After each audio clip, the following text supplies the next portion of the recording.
जय हिंद विद्यार्थी मित्रांनो. मी इंजिनियर जितेंद्र सुरेश पिंपळशेंडे, संचालक उडान द करिअर अकॅडमी चंद्रपूर.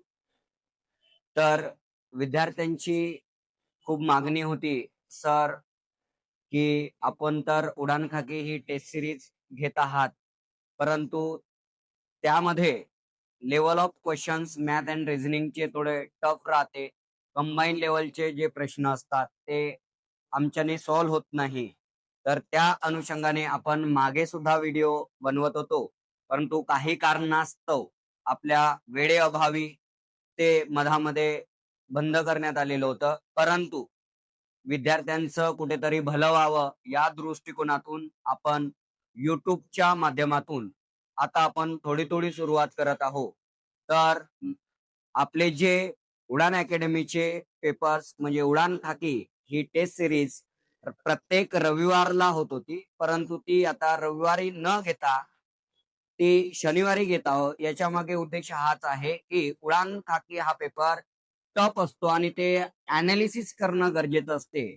तर त्या अनुषंगाने आता आपण पेपर तो शनिवारी घेत आहोत, जेणेकरून शनिवार हा दिवस विद्यार्थ्यांना पेपर दिल्याच्या नंतर अनालिसिस करता येईल. ओके, तर विद्यार्थी मित्रांनो, वेळ वाया न दवडता आपण मागील शनिवारी जो झालेला पेपर होता म्हणजे दिनांक 29/11/2025 शनिवारी घेतलेला पेपर म्हणजे उडान खाकी पेपर क्रमांक 48 आणि या वर्षात 2025 मध्ये महाराष्ट्र पोलीस भरतीचा जास्तीत जास्त सराव करून घेणारी चंद्रपूर मधील अकॅडमी म्हणजे उडान अकॅडमी ही ठरलेली आहे. आज आपला पेपर साधारणतः 2025 मध्ये 48 झालेले आहे आणि येणाऱ्या डिसेंबर महिन्यात अधिक आपले 4 ते 5 पेपर होतील. म्हणजे आपण 50 पेपर क्रॉस केलेले असू आणि पुढील 2026 या वर्षी जास्तीत जास्त पेपर घेण्याचा सुद्धा आपण संकल्प हाती घेतलेला आहे आणि विद्यार्थ्यांचं भवितव्य कसं उज्ज्वल करता येईल याच्याकडे आपलं रात्रंदिवसभर आपलं लक्ष राहते. तर विद्यार्थी मित्रांनो, उडान खाकी पेपर क्रमांक 48 मधील पेपर जे मॅथ व रिझनिंग म्हणजेच अंकगणित व बुद्धिमत्ता या विषयातील प्रश्न ते सिक्वेन्शियली नसता alternate pattern types of question होतं पेपरमध्ये. तर त्या अनुषंगाने आपण मॅथ्सचा जो प्रश्न होता, प्रश्न क्रमांक 3, तुमच्याकडे प्रश्नपत्रिका जर असेल तर त्यातल्या मधला प्रश्न क्रमांक 3 आणि ज्या विद्यार्थ्यांकडे नसतील तर काही हरकत नाही, आपण त्या युट्यूबच्या माध्यमातून आपण सोल्युशन देण्याचा प्रयत्न करत आहोत. तर प्रश्न क्रमांक 3 काय म्हणते? 150 मीटर लांबीची रेल्वे गाडी 250 मीटर लांबीच्या पुलास ओलांडून जाते. गाडीचा वेग 40 किलोमीटर पर आवर असेल तर पूल ओलांडण्यास गाडीला किती वेळ लागेल? सगळ्यात अगोदर फाइंड आउट काय करायचं आहे? वेग वेळ अंतर मध्ये जे फाइंड आउट करायचंय ते पहिले फॉर्म्युल्याच्या किंवा सूत्राच्या याच्यामध्ये लिहून टाका. मग वेळ इज इक्वल टू अंतर बाय वेग, म्हणजे किती अंतर कितीच्या वेगाने कापतो हे सांगणे म्हणजे वेळ होय. आता याच्यामध्ये कंडिशन आहे, दोन कंडिशन. एखादी रेल्वे निग्लिजिबल लेंथ असणाऱ्या म्हणजे ज्या ऑब्जेक्टची लेंथ नाही अशा ऑब्जेक्टला क्रॉस करत असेल तर त्यावेळेला अंतर म्हणजे फक्त रेल्वेची लांबी घ्यायची आहे.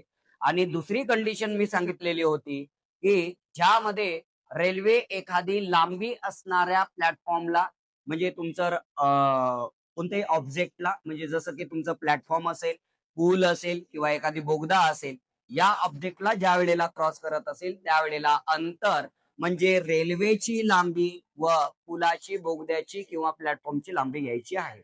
मग या कंडिशन मध्ये जर बघितलं 150 मीटर लांबीची रेल्वे 250 मीटर लांबीच्या पुलास म्हणजे 150 प्लस 250 हे मीटर मध्ये दिलेला आहे आणि तुमचा जो वेग दिलेला आहे तो 40 किलोमीटर पर आवर मध्ये दिलेला आहे.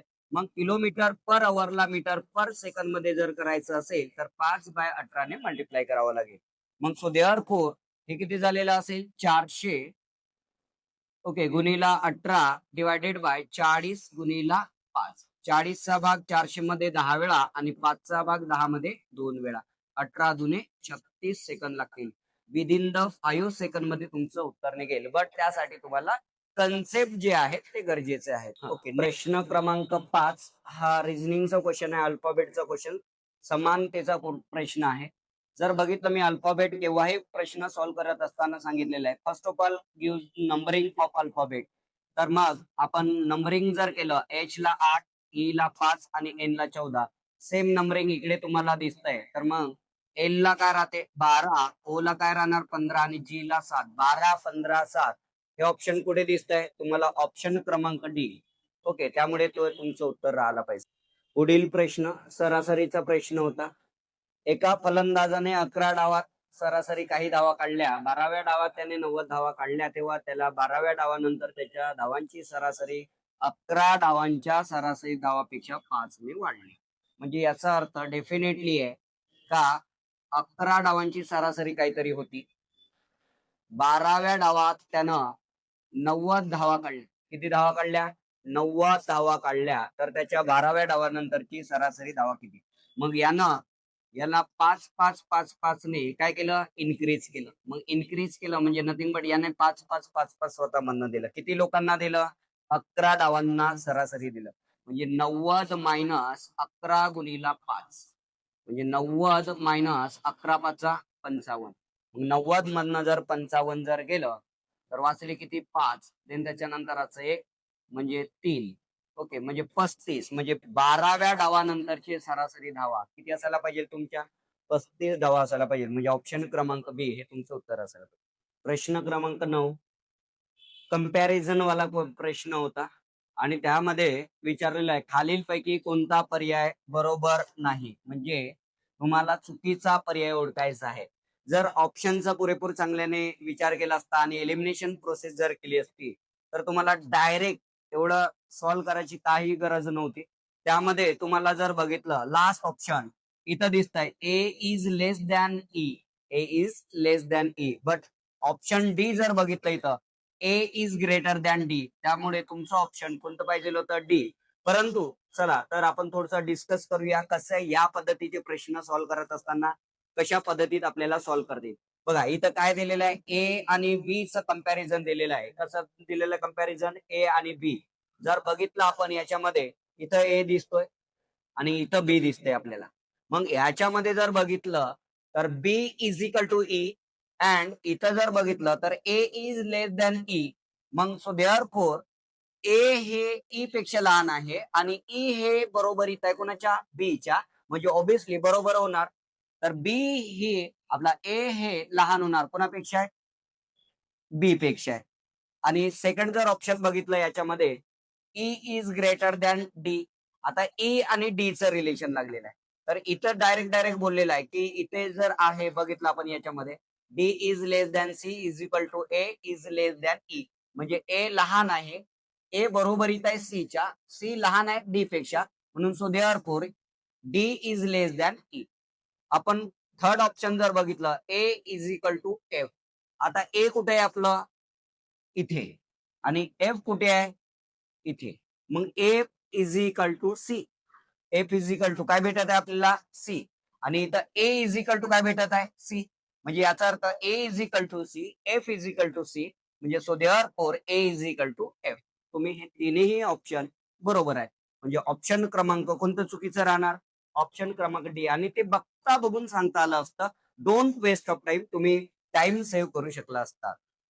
पुढील प्रश्न क्रमांक 10 रिझनिंगचा प्रश्न होता आणि तो संख्या मालिका या चॅप्टरवरती प्रश्न आहे.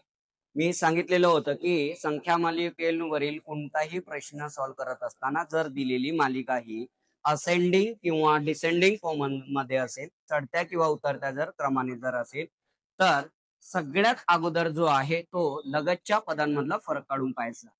जर फरकाने सॉल्व्ह होत नसेल तर तुम्ही अदर रिलेशन लावू शकता. परंतु सगळ्यात अगोदर तुम्हाला असेंडिंग किंवा डिसेंडिंग ऑर्डरनी संख्या जर दिलेल्या असेल तर त्याच्यामध्ये काय काढा? लगतच्या पदांमधला फरक काढा. जर आपण लगतच्या पदांमधला जर फरक बघितला याच्यामध्ये 27 आणि 38 याच्यामध्ये फरक दिसतोय 11चा. 68 आणि 87 याच्यामध्ये फरक दिसतोय तुम्हाला 19. 87 आणि 110 याच्यामध्ये फरक जो आहे तो 23चा आहे. आता जर बघितलं 19 आणि 4 23 ऍड करू शकतात. 11 आणि 4 15 15 आणि 4 19. इथेच 19 होऊन जाईल तुमचं. मग इथे तर चालणार नाही. प्लस 4 वाला रिलेशन. 11, 19, 23 जर बघितलं इथे तर आपल्याला काहीतरी मूळ संख्या दिसतंय. मग जर बघितलं आपण 11 आणि 2 13. 13 नंतरची मूळ संख्या आहे आपली 17. 17, 19, 23. मूळ संख्येचा पॅटर्न फॉलो होत आहे. बट झालाय म्हणजे याचा अर्थ असा नाही का प्रश्नचिन्हाच्या ठिकाणी येणारी संख्या तुम्हाला ऑप्शन मध्ये दिसते का? मग 38 प्लस 13 किती झाला? 51. बस 51 आलं म्हणजे स्टॉप करू नका. याच्यानंतर प्रश्नचिन्हाच्या नंतर जो काही तुम्ही पॅटर्न फॉलो केलेला आहात तोच पॅटर्न रेग्युलर फॉलो होत जर असेल 51 प्लस 17 68 म्हणजे 101% तुमचं ऑप्शन बरोबर आहे. म्हणजे तुमचा ऑप्शन क्रमांक कोणता असायला पाहिजे? बी हे तुमचं उत्तर असायला पाहिजे. पुढील प्रश्न क्रमांक 12 घनावरती प्रश्न आहे. घन दिलेला आहे आपल्याला आणि त्याची बाजू जी दिलेली आहे ती 7 सेंटीमीटरची बाजू दिलेली आहे. घन म्हणजे 6 पृष्ठभाग, त्याच्यानंतर 12 एजेस म्हणजे 12 कडा व 8 कॉर्नर्स म्हणजे 8 कोपरे असणारी आकृती असते. तर त्या आकृतींवरती आपल्याला प्रश्न दिलेला आहे. त्या घनाची बाजू 7 सेमी दिलेली आहे आणि तिला किती वेळा कापावं म्हणजे 1 सेंटीमीटरचे तुकडे तयार होतील. कितीही सेंटीमीटरचा तुकडा जरी दिलेला असेल आणि त्याचे छोटे छोटे 1 सेंटीमीटरचे जर तुकडे करायचे असेल तर जेवढी काही बाजू दिलेली आहे त्याच्यापेक्षा एक रे कमी म्हणजे तुम्हाला त्या ठिकाणी एक घाव पहिलेच झालेला असतो म्हणजे 6 घाव तुम्हाला 3 वेळेनी एकतर उभ्या पद्धतीत कापलं तर तुमच्या सरळ स्लाइस निघतील 7 निघेल. देन त्याच्यानंतर आडव्या 6 वेळा जर कापलं तर अधिक 6 निघेल. अधिक उभ्या जर कापलं तर छोटे छोटे घन निघतील. म्हणजे 6 वेळा असं तुम्हाला किती वेळा करावं लागेल? 3 वेळा. त्याच्यामुळे 18 वेळा तुम्हाला त्या घनावर घाव घालावे लागतील. तेव्हा कुठे जाऊन छोटे 1 सेंटीमीटरचे घन तयार होतील. आणि मग एकूण किती घन तयार होतील? जर जेवढी काही साईज दिलेली आहे घनाची त्या घनाचा क्यूब करा.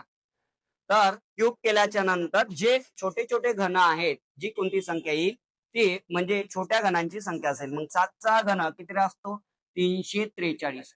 म्हणजे तुम्हाला ते छोटे घन करण्यासाठी याच्यात मध्ये तुम्हाला किती वेळा? 18 वेळा घाव घालावे लागतील आणि त्याचे छोटे छोटे जे घन आहेत 1 सेंटीमीटरचे ते 343 घन तयार होतील. म्हणजे ऑप्शन क्रमांक तुमचं ऑप्शन क्रमांक बी हे उत्तर बरोबर राहील. पुढील प्रश्न क्रमांक 14 आणि तो आपण शॉर्ट व्हिडिओच्या माध्यमातून मागच्या वेळेला आपण तुम्हाला युट्यूबच्या माध्यमातून दिलेला होता तरी परंतु सुद्धा कंटिन्यू मध्ये आपण घेऊ. मावळता सूर्याला नमस्कार करून रमेश 225 अंशामध्ये वळत. जागेवरून जेव्हा वळत असेल तर त्या वेळेला या पोझिशनची डायग्राम तुम्हाला काढून घ्यायची आहे. तू कुठेच मुवमेंट करत नाही, काही डिस्टन्स चालत नाही, जागेवरून फक्त वळत आहे. मग मावळती सूर्याची दिशा म्हणजे कोणती असायला पाहिजे? पश्चिम असायला पाहिजे. आणि त्यामधनं मी सांगितलेलं होतं मे बी क्लॉकवाईज दिशा दिलेली नव्हती वळण्याची आणि ती तुम्ही क्लॉकवाईज किंवा अँटी क्लॉकवाईज दोन्ही पद्धतीमध्ये घेऊ शकता. तर आपण बघितलेलं होतं क्लॉकवाईज घेतल्यामुळे उत्तर दिसलेलं नव्हतं. त्याच्यामुळे त्या अनुषंगाने आपण अँटी क्लॉकवाईज 225 अंश 225 म्हणजे 180च्या समोर 45 अंश 225 अंश अँटी क्लॉकवाईज डायरेक्शनने जर घुमलं तर तुम्हाला समोरची जी दिशा आहे ती दिशा म्हणजे ईशान्य दिशा मिळायला पाहिजे. म्हणजे ऑप्शन क्रमांक बी हे तुमचं उत्तर असेल. पुढील प्रश्न प्रश्न क्रमांक 15 हा दिशावरती प्रश्न आहे. एम हे शहर डी च्या पश्चिमेस आहे. एम हे शहर डी च्या पश्चिमेस, डी पश्चिम म्हणलं तर डाव्या हाताची दिशा. शहर सी हे शहर डी च्या नैऋत्येस आहे. शहर सी हे डी च्या नैऋत्येला म्हणजे या डायरेक्शनला असायला पाहिजे. कोणतं शहर? डी. डी च्या नैऋत्येला कोणतं? सी. ओके. देन त्याच्यानंतर शहर डी हे शहर बी च्या उत्तरेला आहे. शहर डी हे बी च्या उत्तरेला आहे. देन त्याच्यानंतर शहर ए हे शहर सी च्या दक्षिणेला आहे. सी च्या दक्षिणेला शहर ए आहे. ओके, खाली येणार ते. देन त्याच्यानंतर शहर एम हे शहर सी च्या उत्तरेला आहे. ओके, उत्तरेला आहे. शहर बी हे शहर ए च्या ईशान्येस आहे. शहर बी हे शहर ए च्या ईशान्येला आहे. तर शहर बी चे यम च्या संदर्भात स्थान काय? बी जो आहे हा यम च्या कोणत्या दिशेला आहे? जर डायग्राम दिसत नसेल तर या पद्धतीची डायग्राम मी इकडे काढेल. यम डी, त्याच्या खाली सी असायला पाहिजे, इकडे बी आणि त्याच्याही खाली ए असायला पाहिजे. तर बी चं स्थान विचारलंय कोणाच्या तुलनेत? एम च्या तुलनेत. मग बी चं स्थान एम च्या तुलनेत कोणत्या दिशेला असायला पाहिजे? आग्नेय दिशेला असायला पाहिजे. म्हणजे ऑप्शन क्रमांक सी हे पुढील प्रश्न घड्याळावरती आहे. एक घड्याळ 3 मिनिटाला 5 सेकंद पुढे जाते. सकाळी 7 वाजता ते बरोबर लावलेले आहे. त्याच दिवशी दुपारी घड्याळात 4:15 ही वेळ दाखवत असेल तर खरी वेळ कोणती? म्हणजे बरोबरची वेळ, बरोबर वेळ आणि आपण इकडे पकडूया चुकीची वेळ. चुकीची वेळ. आता जर बरोबरीची वेळ म्हणजे 3 मिनिटाला 5 सेकंद पुढे जाते. 3 मिनिट व्हायला पाहिजे. 3 मिनिट म्हणजे 80 सेकंद, 180 सेकंद. 3 मिनिट म्हणजे तर 3 मिनिट व्हायला पाहिजे, परंतु ते घड्याळ 5 सेकंद पुढे जाते. म्हणजे चुकीचा टाइम काय दाखवणार? 185 सेकंद. मग ते घड्याळ आपण सकाळी 7 वाजता लावले आणि त्या घड्याळामध्ये 4:15 वाजले दाखवत आहे, म्हणजे चुकीचा टायमिंग आहे. मग 7 वाजतापासून तर 4:15 वाजेपर्यंत जर बघितलं, 7 ते 12 5 तास आणि ते 4:15 तास म्हणजे 9 तास 15 मिनिटे.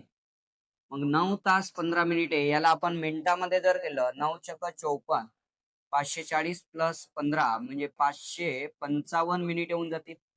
मग ते जर घड्याळ 555 मिनिटे होत असेल त्या घड्याळात, तर एक्झॅक्ट टाइम तुमचा काय असायला पाहिजे? मिनिटामध्ये येणार. म्हणजे 9 तास 15 मिनिटे हा चुकीचा टायमिंग आहे. तर एक्झॅक्ट टाइम तुमचा काय असायला पाहिजे? जर आपण क्रॉस मल्टिप्लाय केलं तर x = 180 गुणिले 555 डिवायडेड बाय 185. जर बघितलं याच्यामध्ये तर 185 चा भाग 555 मध्ये 3 वेळा जातो आणि 18 तिरी 54, 540 मिनिट व्हायला पाहिजे होते बरोबरीच. बट होत किती आहे? 515 मिनिट. म्हणजे किती मिनिटांचा फरक पडला? 555 - 540 म्हणजे 15 मिनिटांचा फरक पडला. म्हणजे 15 मिनिट हे घड्याळ समोर गेलेलं होतं. म्हणजे याचा अर्थ त्या घड्याळामध्ये 4:15 वाजलेले आहेत, म्हणजे 15 मिनिटे समोर गेलेला आहे. मग 15 मिनिट जर आपण वजा जर केले 4:15 मधनं, तर तो टाइम म्हणजे 4 वाजताचा टाइम असायला पाहिजे बरोबरीची वेळ. म्हणजे ऑप्शन क्रमांक बी हे तुमचं उत्तर बरोबर. पुढील प्रश्न क्रमांक 19 घड्याळावरील प्रश्न आहे.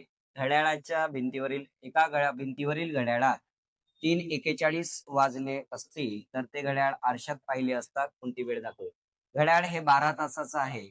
मग 12 तासामधनं दिलेला टाइम वजा करा. मग घेत असताना तुम्हाला 11:60 या पद्धतीमध्ये तो टाइम सुद्धा लिहू शकता. 12 तासाचा जो टाइम आहे तर 11 तास 60 मिनिटे लिहून त्याच्यातून दिलेली जी वेळ आहे ती वजा करा.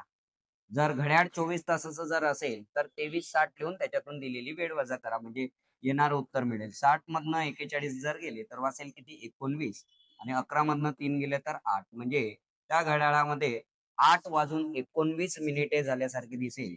म्हणजे ऑप्शन क्रमांक सी हे तुमचं उत्तर असेल. पुढील प्रश्न क्रमांक 21. एका वर्गामध्ये एकूण 50 मुले आहेत. त्यातील 30 जणांनी विज्ञान शाखेतून पदवी घेतली आहे. तर 25 मुलांनी भाषा विषयातून पदव्युत्तर शिक्षण घेतलेले आहे. हा जो प्रश्न आहे बघता वेन आकृत्यांचा प्रश्न आहे. म्हणजे काय म्हटलेलं आहे की एकूण 50 मुले आहेत, त्यातील 30 जणांनी विज्ञान शाखेमध्ये एकूण 30 मुलांनी विज्ञानमध्ये 30 आणि 25 मुलांनी भाषा या विषयातून 25 मुलांनी पदवी घेतलेली आहे. तर वर्गामध्ये प्रत्येक मुलांकडे पदवी असेल तर पदव्युत्तर शिक्षण घेतलेले असेल तर दोन्ही सनदा असलेली वर्गातील एकूण मुले किती? म्हणजे दोन्हीही पदव्या असलेले एकूण विद्यार्थी जर बघितलं आपण तर इकडे 30 आहे, इकडे 25. 30 25 हे किती झालेले असेल 55. परंतु आपल्याकडे एकूण जे विद्यार्थी आहेत ते किती आहे 50. म्हणजे 5 विद्यार्थी जे आहेत ते विज्ञान शाखेची पदवी घेतलेली असेल आणि भाषा. फक्त विज्ञान शाखेतली पदवी जे घेतलेले विद्यार्थी असेल तर ते फक्त 25 राहणार आणि भाषा या विषयातील पदवी घेतलेले विद्यार्थी जर विचारलं असतं तर ते 20 असतं आणि दोन्ही विषयातली पदवी घेतलेले विद्यार्थी किती आहेत 5. म्हणून ऑप्शन क्रमांक सी हे तुमचं उत्तर आहे. पुढील प्रश्न प्रश्न क्रमांक 23. अभिजित व अनिकेत भाऊ आहेत. म्हणजे हा जो प्रश्न आहे हा आपला ब्लड रिलेशन्स म्हणजे नातेसंबंधाचा प्रश्न आहे. अभिजित व अनिकेत भाऊ आहेत. देन सुकन्या व अपूर्वा बहिणी आहेत. अभिजितचा मुलगा हा अपूर्वाचा भाऊ आहे. म्हणजे अभिजितचा कोणतरी मुलगा आहे, माहित नाही त्याचं नाव. तर अभिजितचा मुलगा हा अपूर्वाचा भाऊ आहे. म्हणजे अपूर्वा आणि सुकन्या बहिणी होत्या. अपूर्वा सुकन्या ह्या बहिणी होत्या व अभिजितचा मुलगा हा अपूर्वाचा भाऊ आहे. त्याच्यामुळे अपूर्वा व सुकन्या हा सुद्धा अभिजितच्या मुली झालेल्या असेल. तर अनिकेतचे सुकन्याशी काय नाते असेल?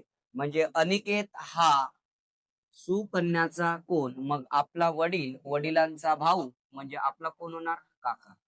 म्हणजे ऑप्शन क्रमांक सी हे तुमचं उत्तर बरोबर असायला पाहिजे. पुढील प्रश्न क्रमांक 25. एका रांगेत मयुरेश डावीकडून 17व्या स्थानावर आहे आणि मंगेश उजवीकडून 15व्या स्थानावर आहे. हा जो प्रश्न आहे तो क्रम व मोजणी या घटकांवरचा प्रश्न आहे. मयुरेश डावीकडून 17व्या क्रमांकावर आहे. मयुरेश डावीकडून म्हटलं तर इकडून 17व्या स्थानावर आहे व मंगेश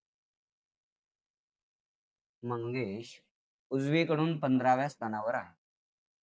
त्यांनी आपल्या स्थानांची अदलाबदल केली. म्हणजे मंगेश या ठिकाणी येणार आणि मयुरेश या ठिकाणी येणार. त्यावेळेला मयुरेश डावीकडून 10व्या स्थानावर. मग मयुरेशचा क्रमांक इकडून 17 आहे तर मग इकडे क्रमांक वाढत जायला पाहिजे. म्हणजे ज्यांची पोझिशन जी काढली आपण ती चुकीची झाली. तर मग मयुरेशला या ठिकाणी बसवा आणि मंगेशला कुठे बसवा या ठिकाणी बसवा. म्हणजे याचा अर्थ मंगेश जो आहे या ठिकाणी असायला पाहिजे आणि मयुरेश हा तुमच्या उजवीकडे असायला पाहिजे. मग पहिला जो पॉइंट बोललेला होता आपल्याला, मयुरेश डावीकडून 17व्या स्थानावर आहे आणि मंगेश उजवीकडून 15व्या स्थानावर आहे. त्यांनी आता जागेची अदलाबदल केली. म्हणजे मंगेश मयुरेशच्या ठिकाणी जाणार आणि मयुरेश हा मंगेशच्या ठिकाणी आल्याच्या नंतर मयुरेश डावीकडून, आता मयुरेश म्हणजे पहिल्याचा नंबर जो होता तो मंगेशचा नंबर होता. मग मयुरेशचा नंबर 10वा जर आलेला असेल तर आता मंगेश या ठिकाणी गेला तर मंगेशचा क्रमांक किती? तर बघितलं लेफ्ट अँड राईटची जी काही ऍडिशन येणार रांगेतील कोणत्याही विद्यार्थ्याचा क्रमांक तेवढीच ऍडिशन रांगेतील कुठलाही विद्यार्थी जरी असेल तर त्याची तेवढीच ऍडिशन यायला पाहिजे. म्हणजे यांची ऍडिशन 10 + 15 म्हणजे 25. परंतु एकूण रांगेतील जर विद्यार्थी विचारलं तर मायनस काय करावं लागेल 1 म्हणजे किती राहतील 24. परंतु आपल्याला जो विचारलेला होता मंगेशचा क्रमांक कितवा तर मग 25 टोटल असायला पाहिजे. 25 मधनं हे 17 जर गेले तर वाचेल किती तुमचे 8.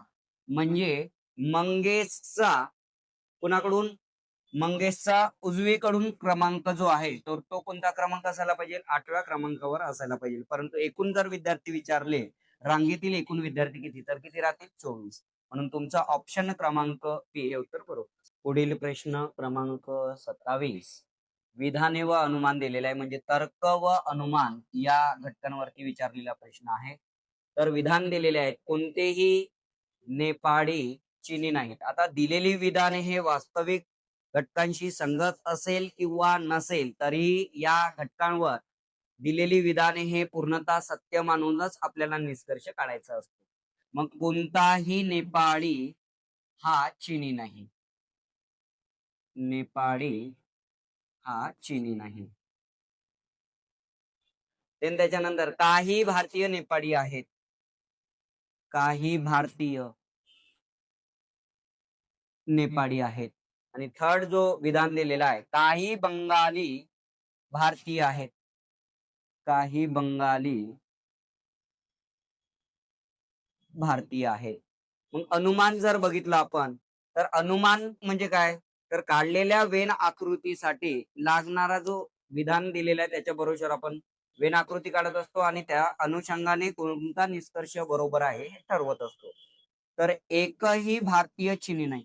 जो भारतीय आहे इथे आहे आणि चिनी यांचा पुरेपूर दोन्ही घटकांमध्ये संबंध नाकारलेला आहे. त्याच्यामुळे हे अनुमान पहिलं बरोबर आहे. देन त्याच्यानंतर दुसरा अनुमानकडे वळूया. काही भारतीय बंगाली आहेत. काही बंगाली भारतीय आहेत याचा अर्थ काही भारतीय बंगाली सुद्धा होणार. म्हणजे दुसरा वाला सुद्धा निष्कर्ष बरोबर असेल. म्हणजे ऑप्शन क्रमांक सी हे तुमचं बरोबर उत्तर. पुढील प्रश्न क्रमांक 29. OPQRS T आणि U एका सरळ रेषेत सर्व उत्तरेकडे तोंड करून बसलेले आहेत. सिटिंग अरेंजमेंटचं क्वेश्चन आहे, म्हणजे बैठक व्यवस्था. आणि ते परंतु त्याच क्रमाने आवश्यक नाही. इथे पॉइंट मी सांगितलेलं होतं क्लासमध्ये शिकवत असताना, कोणताही डाटा सेटिंग अरेंजमेंटचा हा पॉइंट वाईज सिक्वेन्शियली तुम्ही अरेंज करा. जर याच्यामध्ये जर बघितला हा फालतूचा डाटा आहे. इथं जर बघा इथून स्टार्ट होते. टी आणि क्यू मध्ये फक्त एकच व्यक्ती बसलेला आहे. टी आणि क्यू मध्ये फक्त एकच व्यक्ती बसलेला आहे. सेकंड, ओ आणि आर मध्ये एस बसलेला आहे. ओ आणि आर मध्ये एस बसलेला आहे. देन त्याच्यानंतर एस आणि यू मध्ये थर्ड पॉइंट, एस आणि यू मध्ये दोन व्यक्ती आहेत. टी हा ओ च्या लगेच डावीकडे. चौथा पॉइंट, टी हा ओ च्या लगेच डावीकडे आहे, जो रांगेच्या मध्यभागी बसलेला आहे. इम्पॉर्टंट पॉइंट आहे, जो रांगेच्या मध्यभागी. मग रांगेच्या मध्यभागी केव्हा बसू शकतो, जेव्हा एकूण विद्यार्थ्यांची संख्या ही विषम असेल आणि एकूण विद्यार्थी जे दिलेले आहेत किंवा जे व्यक्ती दिलेले आहेत 1 2 3 4 5 6 आणि 7, म्हणजे 7 विद्यार्थी दिलेले. 1 2 3 4 5 6 म्हणजे चौथ्या क्रमांकाचा विद्यार्थी म्हणजे टी हा मध्यभागी बसलेला असेल. 7 कळायला पाहिजे. 1 2 3 4 5 6 आणि 7 म्हणजे टी हा मधल्या क्रमांकाचा विद्यार्थी आहे आणि तो ओ च्या डाव्या हाताकडे आहे. मग जर ओ ची जर पोझिशन बघितली आपण याच्यामध्ये ओ एस आर, आता बघा हे याच क्रमाने राहतील असं काही गरजेचं नाही. इकडे आपण क्यू ला इकडे घेऊ शकतो, टी ला इकडे घेऊ शकतो, एस ला इकडे ठेवू शकतो.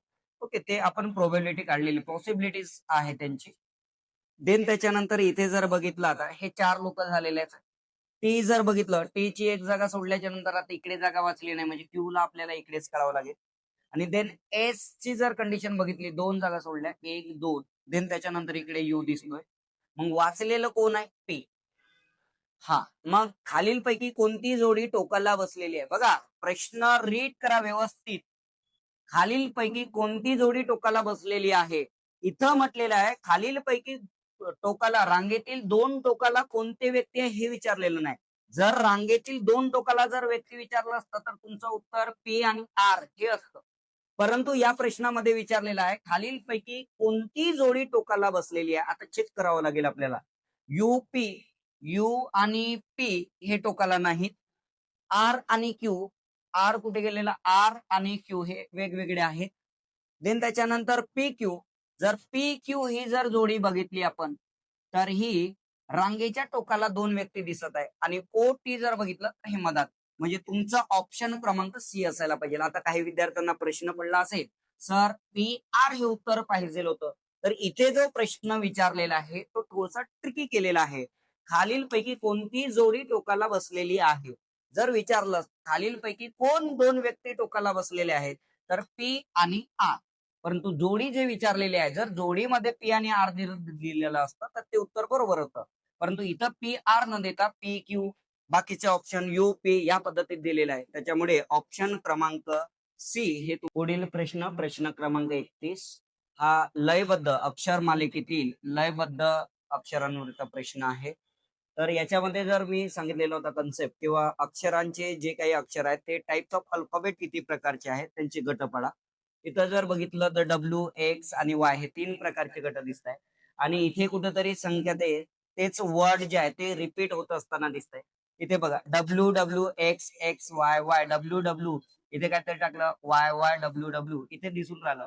तर इझी खूप सिरीज होती. तर या ठिकाणी W W x x Y Y W W x x Y Y W W x x Y Y W W x x Y Y आणि लास्टला W W x x Y Y.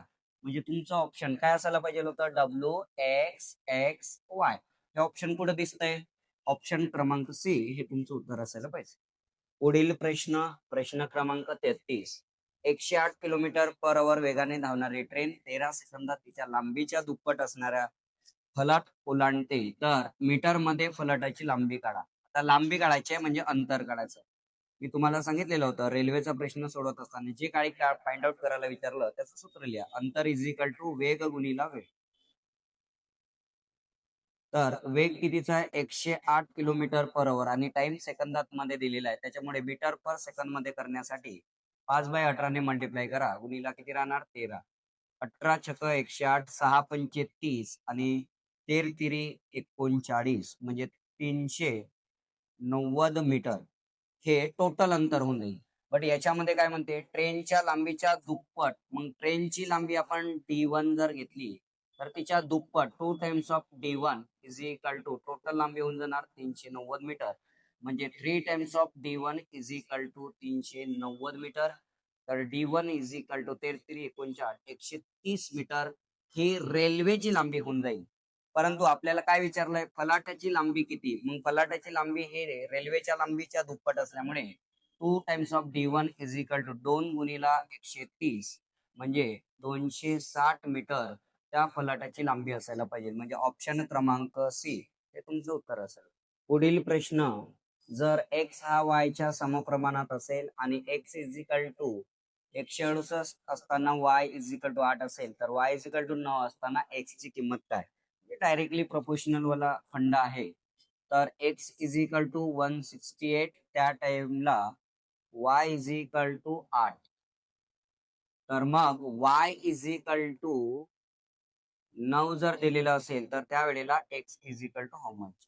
तर मग x is equal to विचार जर केला आपण 168 into 9 divided by 8 तर x is equal to 8 दुने 16 8 एका 8 आणि 9 9 दुने 18 म्हणजे किती असायला पाहिजे 189. ऑप्शन क्रमांक बी हे तुमचं उत्तर असेल. तर विद्यार्थी मित्रांनो आपण फर्स्ट पार्ट हा व्हिडिओचा आपण टाकत आहोत. तर त्या पार्ट मध्ये काही क्वेश्चन पेपर मध्ये जे प्रश्न घेतलेले होते त्या प्रश्नांची उत्तरे आपण युट्यूबच्या माध्यमातून आपण देण्याचा प्रयत्न करत आहोत. तर हा जो व्हिडिओ आहे या व्हिडिओला जर चांगले लाईक्स आणि व्ह्यूज जर आले तर याच पद्धतीचे पेपर मधील पुढील जे प्रश्न आहेत आम्ही सेकंड पार्ट लवकरच तुमच्यासाठी घेऊन येत आहोत. आणि समोर होणारे जे सुद्धा पेपर आहेत उडान खाकी पेपर क्रमांक 49 चे जे काही प्रश्न असतील मॅथ व रिझनिंग चे ते युट्यूबच्या माध्यमातून आपण देण्याचा प्रयत्न करू. तर जास्तीत जास्त विद्यार्थ्यांपर्यंत हा व्हिडिओ पोहोचवा आणि ज्या विद्यार्थ्यांनी आपल्या युट्यूब चॅनलला म्हणजे उडान अकॅडमी या युट्यूब चॅनलला सबस्क्राईब केलेले नसतील तर त्या विद्यार्थ्यांनी सबस्क्राईब करा. जय हिंद, जय भारत.